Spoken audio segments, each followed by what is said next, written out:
Merci de venir partager avec nous ce qui t'anime. Oui, Ouais. absolument. Et c'est vraiment une joie pour moi de le partager ici, dans ce cercle de vie, c'est ça? Oui. Que vous avez repris, Oui. Pauline et Jean-Philippe? C'est ça. C'est ça, oui. Bon, c'est pas rien. Je pense que de reprendre une synergie qui a été pérennisée par une femme qui a ouvert des voies dans les sociétés occidentales, en France en tout cas. Oui, tout à fait. Et qui fait qu'aujourd'hui, il y a plein de petites semences qui sont récoltées parce qu'elle a des petites graines, je veux dire, qui ont été qui sont nées de ce qu'elle a ensemencé. Oui, c'est ça. En tant que femme occidentale, faisant des navettes entre ici et là-bas, les États-Unis, Voilà. la France. Donc Maud, séjournant, faisant la navette et s'inspirant de cultures anciennes. Oui, c'est ça. Comme toi. Voilà, en fait. oui, C'est ça. c'est ça. Et ce qu'on avait envie de partager, c'est justement ton expérience et toi, ce que tu as fait particulièrement Oui. pour diffuser la sagesse qui t'a été enseignée. Est-ce que tu peux nous raconter un petit peu qu'est-ce qui fait déjà que tu allais rencontrer cette sagesse? Alors, ce qui fait que j'ai rencontré cette sagesse, c'est la perception de la place de la souffrance dans l'histoire de l'humanité. D'une part, elle me parlait, parce que j'étais moi-même dans des grands questionnements d'existence, de vie, d'existence, de ce que je pouvais créer pour générer plus de joie, de plénitude, d'harmonie pour moi, les miens et le collectif. Et puis aussi tout ce qui empêchait, éventuellement tout ce que je sentais qui pouvait empêcher que ça se manifeste, parce qu'il y a du jugement, parce qu'il y a le manque de confiance en soi, parce que il y a, oui, mais bon, tellement de gens avant moi ont fait des choses formidables, donc la conscience de soi. Et à ces mêmes moments où je me posais même pas la question de tout ça, mais je sentais que je le vivais à l'intérieur de moi, il se trouve que la communauté des Dinés, qui veut dire le peuple en langue navarro, était présent à Paris, donc nous sommes en 1996. Ouais. Ils viennent à l'exposition qui est intitulée La Voie de la Beauté, qui est organisée par Jean-Pierre Barou et Sylvie Crossman, qui sont des gens remarquables, qui ont fait venir beaucoup de personnes issues de différentes civilisations. Et j'organise une exposition de mes peintures que je réalise avec du sable. Donc j'ai envie de dire le point culminant qui a fait basculer ma vie, c'est ma rencontre avec eux. Mais au sein même de ma rencontre, il y avait un espace qui s'appelait la créativité, la création. Et toute création et toute créativité est pour moi de l'ordre du renouveau. C'est-à-dire qu'il est important de se laisser nourrir de ce qui nous inspire et en même temps de se laisser appartenir à quelque chose qui est au-delà de ce que nous pensons. Ouais. Et eux venaient parler de la beauté, de l'harmonie, de la santé. Et déjà ces trois mots ne faisaient qu'un pour eux. C'est-à-dire l'idée du un était conforme à une pensée et une façon d'agir. Et leur outil, c'était la réalisation de peintures de sable et les chants.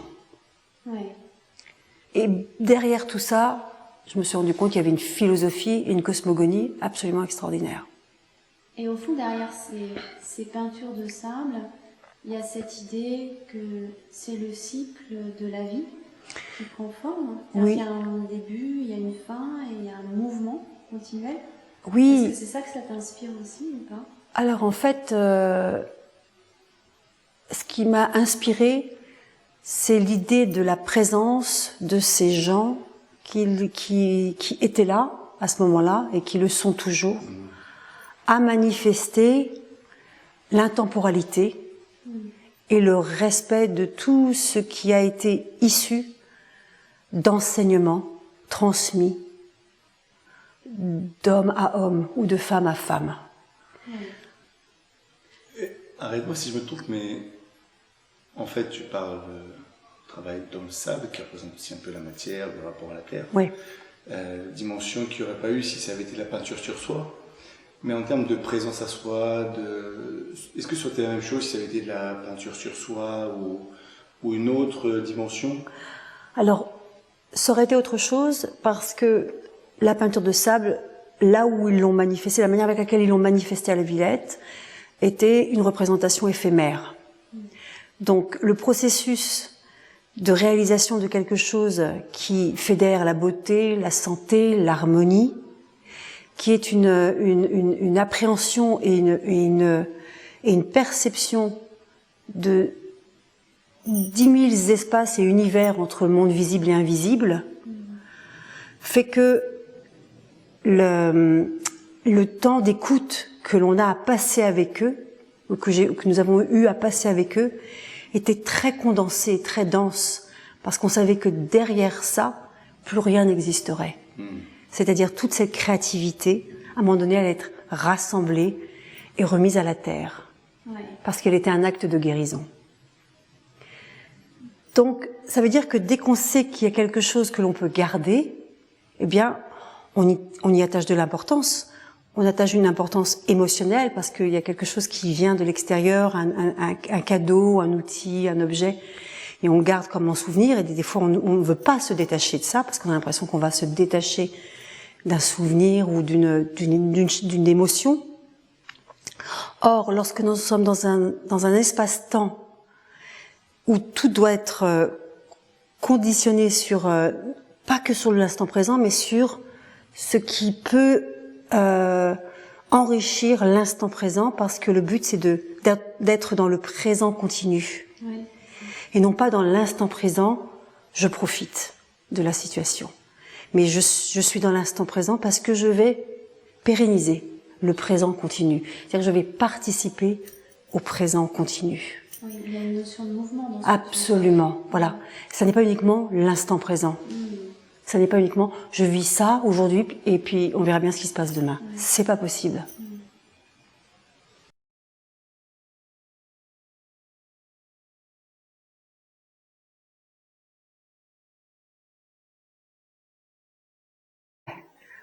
Et justement, Lorenza, j'aimerais bien savoir comment tu transmets toi aujourd'hui ce que tu as reçu de ces enseignements.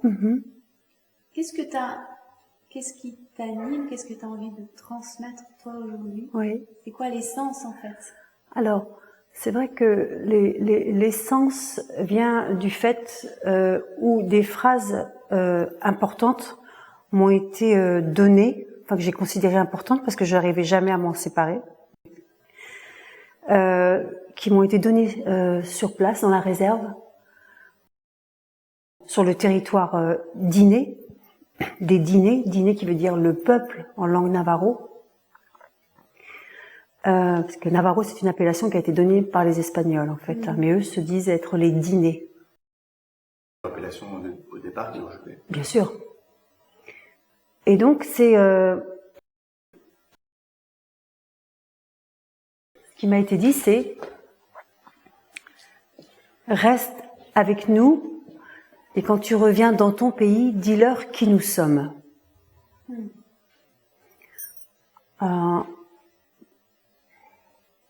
Il m'a été difficile de me dire que j'allais quitter la France pour aller vivre dans la réserve.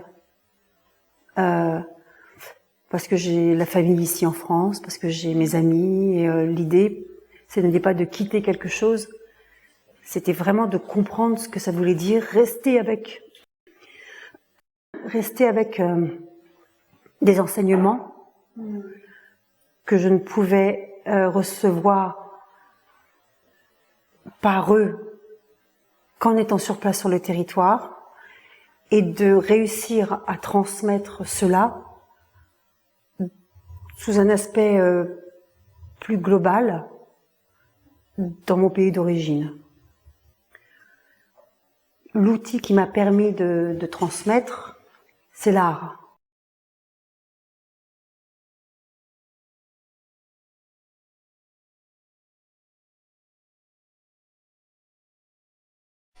Oui, alors Lorenza, j'aimerais bien que tu nous parles de la roue de médecine. C'est une transmission que Maud a apportée dans notre culture ici, là en France. Comment est-ce que toi, tu as vécu cette roue de médecine dans ton immersion? Alors, ce qui est intéressant, c'est que j'ai jamais expérimenté la roue de médecine. Ouais. En tout cas, tous mes passages depuis plus de 20 ans chez les dîners, avec les dîners, n'ont jamais inclus ce qu'est la roue de médecine. Ouais. Par contre, j'ai vécu ce qu'est le cercle et ce qui est le renouveau et la manière avec laquelle nous pouvons introniser le renouveau à travers cette roue, c'est-à-dire cette notion de cycle. Pour moi, la roue de médecine, c'est le cycle de la vie. Et c'est le cycle de la vie en interférence avec tous les éléments de la nature, tout le monde des vivants, le règne vivant. Ce que je sais, c'est que lorsqu'on rentre dans une architecture octogonale ou en cercle chez les dîners, on rentre vers l'est, vers le renouveau, et on tourne dans le sens des aiguilles d'une montre. Et lorsqu'on ressort, on ressort vers l'est, et une fois que la cérémonie est terminée, on vient faire une offrande à l'est, parce qu'en général les cérémonies peuvent durer toute la nuit, et on va faire une offrande à l'est, afin que tout ce qui a été fait puisse être entendu et redonné à l'univers.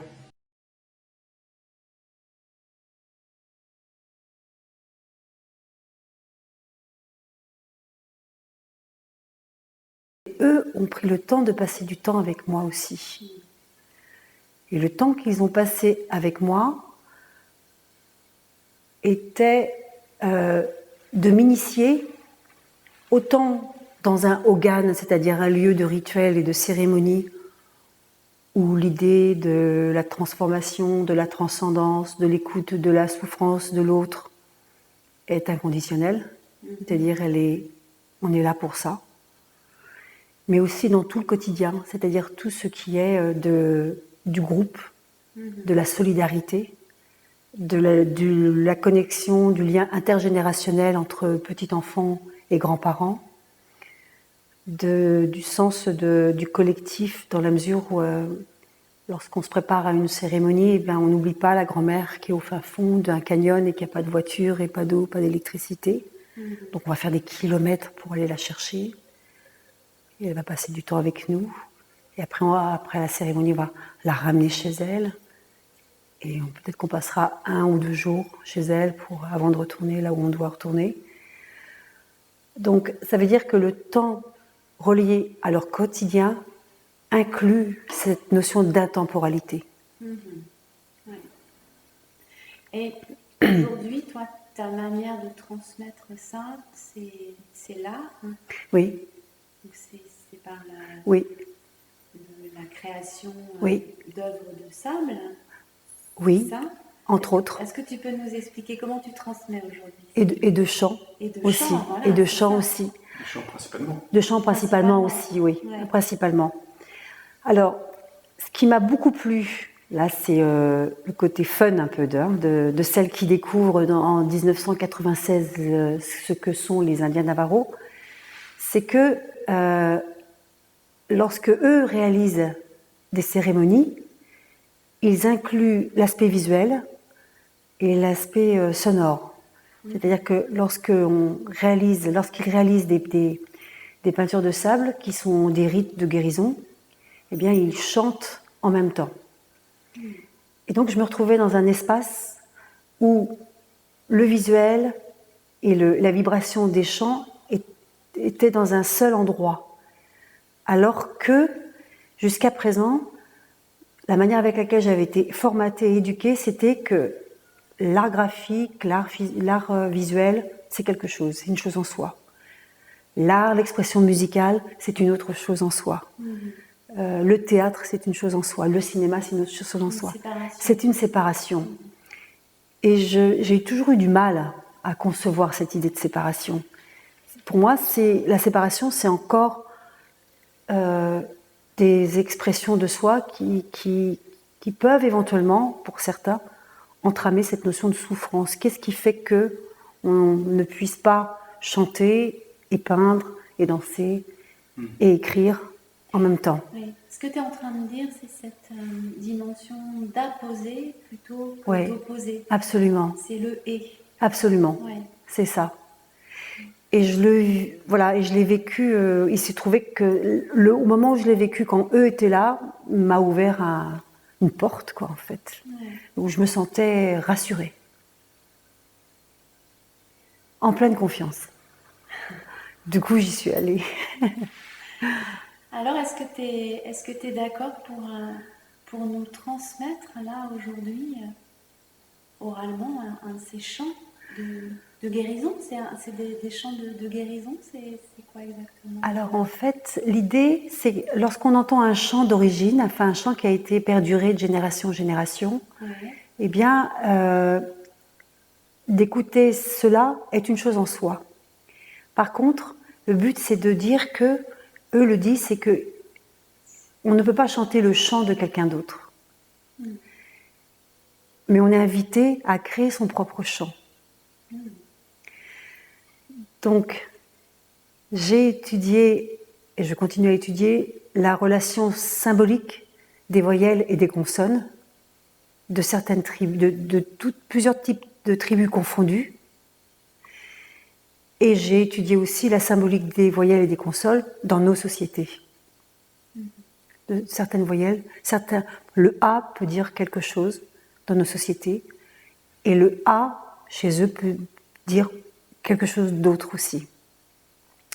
Donc l'idée, c'est d'avoir un regard, une double lecture sur la manière avec laquelle nous emmagasinons des informations qui composent des mots, et de voir la manière avec laquelle ces mots nous sont restitués lorsqu'elles sont représentées sous une philosophie issue des sagesses des peuples premiers, des peuples racines. Donc ça ouvre d'autres possibilités, et ça ouvre un ancrage qui est pour moi fondamental, dans la mesure où beaucoup de ces sons sont reliés aux sons de la nature. Ils sont reliés aux 4 directions. Ils sont reliés au lien que l'on a entre la relation invisible et visible. Et ces sons existent avant même qu'existait la religion. Donc on est dans des systèmes de perception qui sont avant l'idée de la religion, qui en elles-mêmes ont généré beaucoup de guerres. Ce que tu es en train de dire, c'est que par ces sons, tu vis à nouveau un état d'unité. Oui, oui, c'est ça. Ouais. Il y a une perception de ce que peut être l'unité, de ce que peut être l'idée originale que nous avons à manifester notre vie sur Terre, tout en étant en lien, en connexion avec cette notion d'unité qui est des fois difficile à percevoir, mais qui est là. Ouais.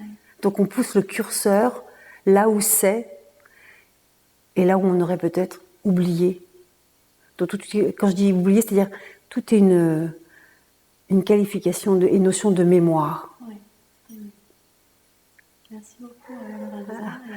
Et ce que je voudrais dire aussi, c'est que un des hommes de médecine m'a dit: maintenant que tu connais Ojo, il faut que tu saches que lorsque tu es moins Ojo, et Ojo chez les dîners, ça veut dire beauté, santé, amour, joie, harmonie, prospérité. Il y a plein de magnifiques adjectifs qui rassemblent ce que veut dire la philosophie Ojo. Donc ils disent: lorsque tu es moins Ojo, sache que nous sommes moins Ojo. Donc il y a cette espèce de relation d'interdépendance qui fait que je ne peux pas me permettre d'être moins Ojo aujourd'hui. Donc tu le fais pour toi et pour les autres. Oui. Ouais. On parle là en fait de l'unité. Oui. Ouais. Bravo. Merci. Merci. Merci.